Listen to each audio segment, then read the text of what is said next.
నిప్పుతో national games ఆడుతుంటారు చాలా మంది.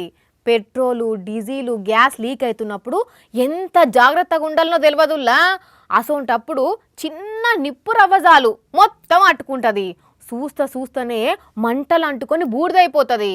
కానీ చాలా మంది లైట్ తీసుకుంటారు. గా ఉత్తరప్రదేశ్లో పబ్లిక్ ఏం చేసిర్రో చూడుండ్రి. గవాలని చూస్తున్నారా? డీజిల్ ట్యాంకర్ టక్కరై అందులో డీజిల్ అంతా రోడ్డు మీద వాడుతుంటే తొవ్వంట పోయేటోళ్ళు, చుట్టుపక్కల ఉండేటోళ్ళు ఉరుకొచ్చి ప్లాస్టిక్ క్యాన్ల సీసాలలో నింపుకుంటున్నారు. ఇక ఏవరాలు మీరే చెప్పుర్రుల్లా.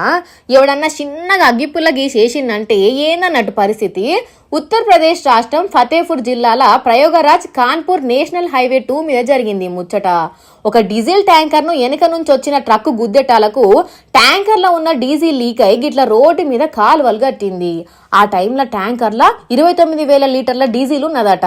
పోలీసులు వచ్చి అందరు నా నుంచి వెళ్ళగొట్టిర్రు. అది అట్లుంటే ఇక ఇక్కడ చూడుండ్రి. అబ్బర కొడుక మంటలేంది, ఆ పొగేంది, వామ్మో రోడ్డు కటు దిక్కు గంతగనం మంటలు లేస్తుంటే ఇటు దిక్కు పోయే లారీలు, కార్లు ఆకుండా పోతూనే ఉన్నాయి. అసలు ఏమైందనంటే మహారాష్ట్ర బీద్ జిల్లాలో ఒక డీజిల్ ట్యాంకర్ ఫుల్ స్పీడ్ లో పోయి కంట్రోల్ తప్పి పల్టీ కొట్టింది. వెంటనే మంటలు అంటుకొని ఆ ట్యాంకర్ వెళ్ళిపోయింది. దాని ఎఫెక్ట్ కు రోడ్డు పొడుగుతా మంటలు లేచినాయి. ఎందుకు అంత ఫాస్ట్ గా పోవాలి?